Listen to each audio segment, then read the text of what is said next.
महिला विभाग प्रमुख माननीय भक्ती भोसले मॅडम यांना की त्यांनी संबोधन करावे। हॅलो हॅलो, नमस्कार सर्वांना। आदरणीय व्यासपीठ, उद्योगमंत्री आमचे उदयजी सामंत, आज तुमचं इथे आगमन झालं, आम्ही पाहून चुकलो। खरोखर इतका आनंद झाला आम्हाला आज महिलांना। हे सगळं शक्य झालं ते कुणाल सरमळकरमुळे झालंय। आणि तुम्हाला आता मी काही जास्त बोलणार नाही, पण साहेब एकच सांगते, हे जे आपले कोकणातले जे स्टॉल लागले आहेत, तर मला एक असं वाटतं साहेब की एक बचत गटासाठी एक वास्तू निर्माण करून द्यावी तुम्ही। जर मुंबईतले सगळे बचत गट आहेत, आपल्या बरेच बचत गट आहेत साहेब, 4-5 हजार बचत गट मुंबईत असतील, तर एक वास्तू उभी करा। कारण कित्येक लोकांच्या आम्ही बघतोय की प्रत्येकाच्या समाजाची एक वास्तू आहे, पण आपल्या इकडे आपल्या महिलांसाठी किंवा हे आता उद्योग करतायत, लहान लहान उद्योग आहेत, त्यांच्यासाठी कुठेही एक असं मार्ग म्हणजे त्यांना मार्केटिंग नाही आहे, त्यांना एखादी वस्तू जर निर्माण झाली तिथे बसून ते व्यवसाय करू शकतात आणि आपलं घर चालवू शकतात। या महिला पण आज तुमच्या याच्या, कारण आम्हाला इतका आनंद झालाय की आमचा माणूस इकडे एक उद्योग मंत्री आहेत, तर त्यांच्याकडून आपल्याला अपेक्षा आहे आणि ते करतीलच अशी मी आशा बाळगते। त्याने आम्हाला फक्त तेवढे एक वास्तू निर्माण करून द्यावी। मी सर्व सगळ्या बचत गटांना सांगते, साहेब आपल्याला हे करून देणार आहेत, पण येणाऱ्या महानगरपालिकेवरती आपला महापौर बसलाच पाहिजे।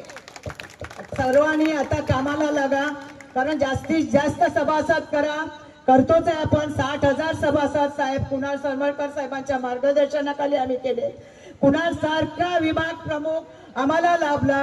आजपर्यंत साहेब मी 35 वर्ष पक्षात होते, उभाटामध्ये काम केलं, खाली 4 तास उभं राहायचं, तेव्हा कुठेतरी आम्हाला त्यांचे भेट व्हायची साहेब, पण काही झालं नाही। आज मला एक आशा निर्माण झाली की मला आपले मंत्री एकनाथजी साहेब आपल्यासाठी खरोखर काहीतरी करतील, म्हणून मी आपल्या या पक्षात मी प्रवेश केला। आज मला 7-8 महिने झाले। माझं महिला मंडळ आहे, माझी औद्योगिक संस्था आहे साहेब, सेवा संस्था आहेत, पण काही त्याचा उपयोग होत नाही। आपल्या आणि जर आम्हाला कुठे पुढे जाता आलं तर बरं वाटेल। आज माझं महिला मंडळ, सगळ्या माझ्या महिला बांद्रा टू पार्ला या महिला इकडे आलेल्या साहेब, त्या एका आशेनेच आलेत की आपले साहेब इकडे आलेत, आपल्यासाठी काहीतरी करणार, एवढंच आम्हाला वाटतंय। जय हिंद, जय महाराष्ट्र, जय भीम। धन्यवाद मॅडम। यानंतर मी आपले लाडके उद्योग मंत्री सामंत साहेबांना अशी विनंती करेन की त्यांनी संबोधन करावे। आपल्या विभागाचे लोकप्रिय विभाग प्रमुख कुणालजी सरमळकर, ज्यांच्या पुढाकारानं हा मालवणी महोत्सव होतोय, ते आदरणीय भक्तीताई, व्यासपीठावर असलेले आमचे सावंत साहेब, सर्व माझे सहकारी मित्र, आमच्या सगळ्या महिला भगिनी पदाधिकारी आणि मोठ्या संख्येनं उपस्थित मालवणी जत्रेसाठी कोकणातले सर्व माझे बंधू आणि भगिनी, मी संयोजकांना, आयोजकांना, माननीय आपले सगळ्यांचे मुख्य नेते एकनाथ शिंदेंच्या मार्फत मनपूर्वक शुभेच्छा देतो आणि मनापासून तुमचं कौतुक करतो। गेली कित्येक वर्ष ताई आपण मालवणी महोत्सव साजरा करताय, 26वे वर्ष आहे आणि या 26 वर्षामध्ये ज्यांच्या नेतृत्वाखाली तुम्ही मी काही वर्षापूर्वी काम करत होतो, ते इथे एकदाही आले नाहीत हे देखील मला माहिती आहे। पण आज मी तुम्हाला शब्द देतो की पुढच्या मालवणी महोत्सवाला आपल्या सर्वांचे मुख्य नेते एकनाथ शिंदे साहेब उपस्थित राहतील, हा त्यांचा एक शिवसैनिक म्हणून माझा शब्द आहे। आणि मला विशेषतः माझे मित्र कुणालचा खरोखरच अभिमान आणि त्याच्याबद्दलचं कौतुक आहे। आज मी सकाळी ताई रत्नागिरीमध्ये होतो, रत्नागिरीचा कार्यक्रम झाल्यानंतर मी कोल्हापूरमध्ये होतो, कोल्हापूरचा कार्यक्रम झाल्यानंतर मी सोलापूरमध्ये होतो, सोलापूरचा कार्यक्रम झाल्यानंतर सोलापूरच्या पुढे माढामध्ये होतो आणि तिथून जेव्हा मी कलिदामध्ये आलो, कुणाला किती हुशार आहे बघा, मी एअरपोर्टमधनं बाहेर पडणार आणि विभाग प्रमुख कुणाल सरमळकर माझ्या समोर होते। मी पहिलं तर कुणालला म्हटलं की मी पूर्ण रात्रभर जागरण करून माझ्या मतदारसंघातले कार्यक्रम करून, जिल्ह्याचे कार्यक्रम करून मी पहाटे 5:30 वाजता कोल्हापूरला पोहोचलोय. त्याच्यामुळं मला जरा मोकळीक दिली तर बरं होईल.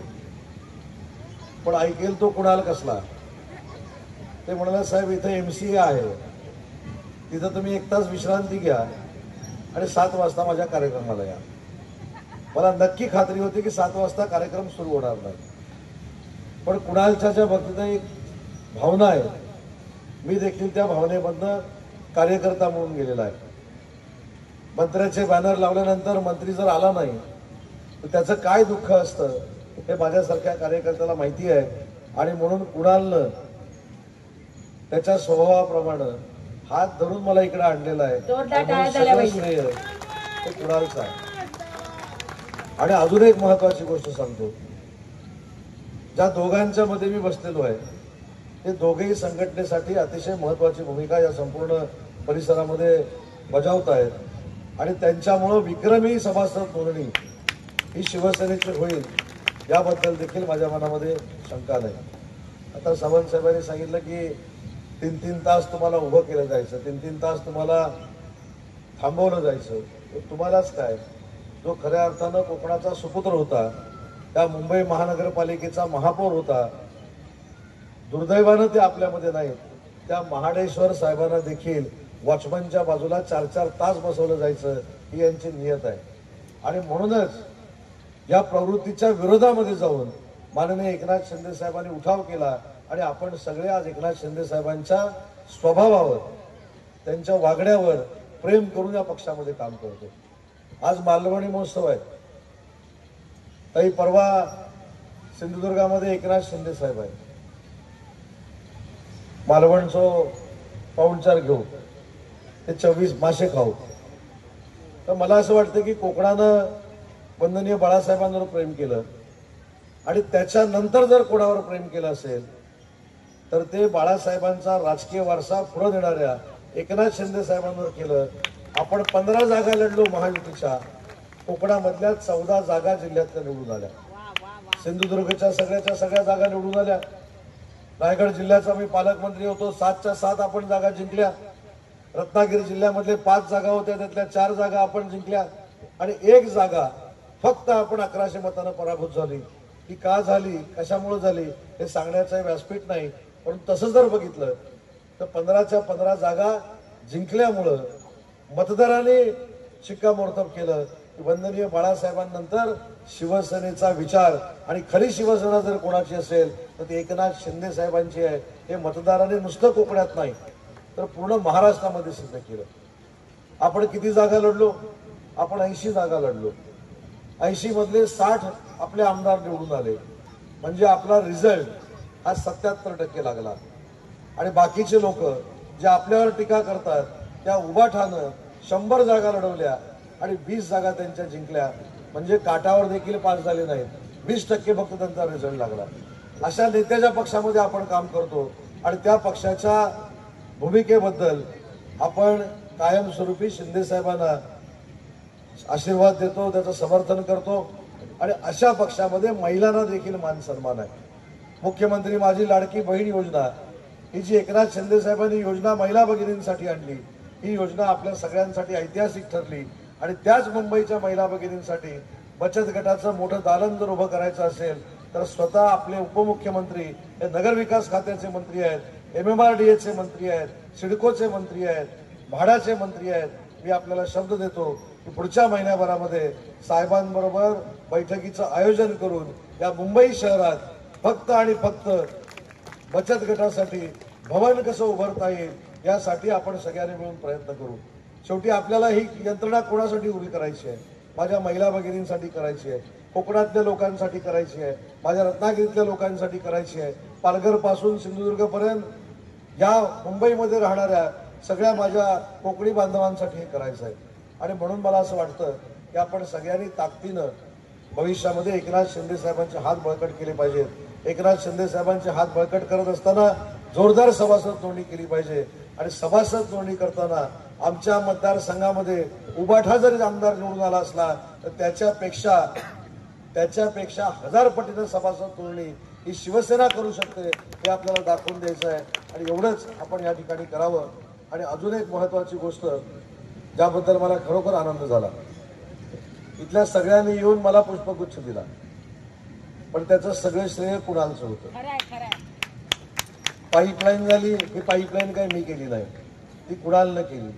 पण त्याच्या मनाचा मोठेपणा आहे की मंत्र्याचा सत्कार त्याने करून घेतला. अजून 3-4 मंडळं इथं आली, त्या सगळ्याला आर्थिक सहाय्य करण्याचं काम कुणालनं केलं होतं. आणि हाच वारसा माननीय एकनाथ शिंदे साहेबांचा आहे की ज्याच्यावर अन्याय होतोय त्या अन्यायाच्या विरोधात पेटून उठायचं आणि ज्याला मदत करायची आहे त्याला पुढे जाऊन मदत करायची, ही देखील भूमिका आपण सगळ्यांनी मिळून घेतलेली आहे. आणि ज्याचा उल्लेख मगाशी मी केला की ज्या ताईला मी भेटलो, काय तिचा दोष आहे? आज मला असं वाटतं की महिला भगिनींनी, म्हणजे मी तुम्हाला सांगण्या एवढा मोठा नाही, पण आपल्या कोकणातल्या सगळ्याच मंडळींनी, पुरुषांनी असेल, मुलांनी असेल, महिला भगिनींनी असेल, त्या मुलीचा आदर्श घेतला पाहिजे. आज सकाळी ती डायलिसिस करून इथं आली स्वतःचं कुटुंब चालवण्यासाठी. तिला हृदयाचा विकार असताना देखील माझं कुटुंब चाललं पाहिजे या भावनेतनं तिनं इथं स्टॉल लावलेले आहे. मी आज कुणालजी शब्द देतो की ती शेवटी आपल्या सगळ्यांची बहीण आहे आणि तिचं आरोग्य चांगलं करणं ही शिवसेना म्हणून आपली जबाबदारी आहे आणि त्याच्यासाठी वाटेल ते करू. तर पुढच्या वर्षीच्या मालवणी महोत्सवामध्ये तिला चांगली करून आणू हा शब्द या कार्यक्रमाच्या निमित्तानं देतो. आज अतिशय चांगल्या कार्यक्रमाला उपस्थित राहण्याची संधी माझ्यासारख्या कार्यकर्त्याला आपण दिलीत, त्याबद्दल आपले आभार मानतो. आणि कुणालचा कार्यक्रम म्हणजे वाजत गाजत असणारा कार्यक्रम आहे आणि कुणालच्या कार्यक्रमाला आल्यानंतर, ताई तुमच्या कार्यक्रमाला आल्यानंतर प्रसिद्धी करावी लागत नाही. 1 तासामध्येच रील तयार होतात, 1 तासामध्ये व्हिडिओ तयार होतो, 1 तासामध्ये बातम्या तयार होतात आणि परदेशातली माणसं फोन करून सांगतात, अरे तू प्रभाग क्रमांक 7 मध्ये गेला होतास. त्याच्यामुळे एवढी सिस्टीम कुणालनं तयार केलेली आहे. हे चेष्टेनं सांगत नाही, हे खरं आहे. आज तू एअरपोर्टला काम करतोय संघटना म्हणून, शिंदे साहेबांचा प्रामाणिकपणाचा विचार पुढे येतोय आणि शिंदे साहेबांवर जर कोणी बोट दाखवण्याचा प्रयत्न केला तर त्याला देखील धडा शिकवण्याची ताकद, जशी वंदनीय बाळासाहेबांबरोबर काम करत असताना त्याच्या काकांची म्हणजे श्रीकांत सरमळकरांची होती, आज तोच वारसा शिंदे साहेबांच्या बाबतीमध्ये कुणाल सरमळकर चालवतोय. हे खरोखरच आमच्या सगळ्यांसाठी अतिशय महत्त्वाची बाब आहे. आणि म्हणून मनोगत संपवत असताना त्याचा अजून एक किस्सा सांगतो आणि मी माझं मनोगत संपवतो. मी सगळ्यात जास्त जर मुंबईमध्ये कार्यालयात कोणाच्या गेलो असेल ते कुणालच्या कार्यालयात गेलो. आणि कुणालच्या कार्यालयामध्ये एकदा गेलेलं असताना माझ्या समोर काही एक व्यक्ती बसली होती आणि तो मला ओळखत नव्हता, त्याचा काही संबंधच नाही मला ओळखण्याचा, पण मी त्याला ओळखत होतो. पण माझ्या लक्षात येत नव्हतं की मी ह्याला कुठं बघितलंय. मी याला बोलवलं, म्हटलं हे साहेब माझ्यासमोर बसले, त्यांचं नाव काय? तर म्हणला श्रीलंकेचा क्रिकेटचा कॅप्टन अर्जुन रणतुंगा. म्हणजे जो श्रीलंकेच्या कॅप्टनला स्वतःच्या ऑफिसमध्ये आणू शकतो, आम्ही तर किरकोळ होतो. त्याच्यामुळे त्याची ओळख बघा. आणि बरं त्याचा आदर सत्कार केला, त्याचा सन्मान केला. सन्मान केल्यानंतर अर्जुन रणतुंगांना जाताना सांगितलं की त्याच्या भाषेत जे काही सांगायचं ते. तो म्हणाला मी भारतामध्ये आलो, अनेक वेळा आलो, महाराष्ट्रामध्ये अनेक वेळा आलो, पण ॲज अ शिवसैनिक म्हणून कुणाल सरमळकरांनी जो माझा सत्कार केला हा अतिशय मोठा होता आणि राजकीय पक्षाने केलेला माझा पहिला सत्कार होता. आणि म्हणून कुणाल असंच काम करत राहा, आम्ही सगळे तुझ्या सोबत आहोत. आम्हाला मागं टाकून तू पुढे गेलास तरी आम्हाला वाईट वाटण्याचं काही कारण नाही, पण चांगलं कर. शिंदे साहेबांचे हात मजबूत कर. शिंदे साहेबांना पाठिंबा देण्यासाठी जे जे काही तुला करता येईल ते आपण सगळ्यांनी केलं पाहिजे. आणि त्याच्यासाठी उदय सामंत म्हणून, संपर्क मंत्री म्हणून, उद्योग मंत्री म्हणून मी तुझ्या सोबत आहे, ताई मी तुमच्या सोबत आहे. एवढाच या ठिकाणी मी आपल्याला शब्द देतो. उत्साहाच्या भरामध्ये हा जो मालवणी महोत्सव आपण साजरा करताय याची पुढच्या वर्षीची नियोजन करत असताना हा मुंबईतला सगळ्यात मोठा मालवणी महोत्सव ठरो ही ईश्वरचरणी प्रार्थना करतो. तुम्हाला पुन्हा एकदा शुभेच्छा देतो आणि माझं मनोगत संपवतो. जय हिंद, जय महाराष्ट्र.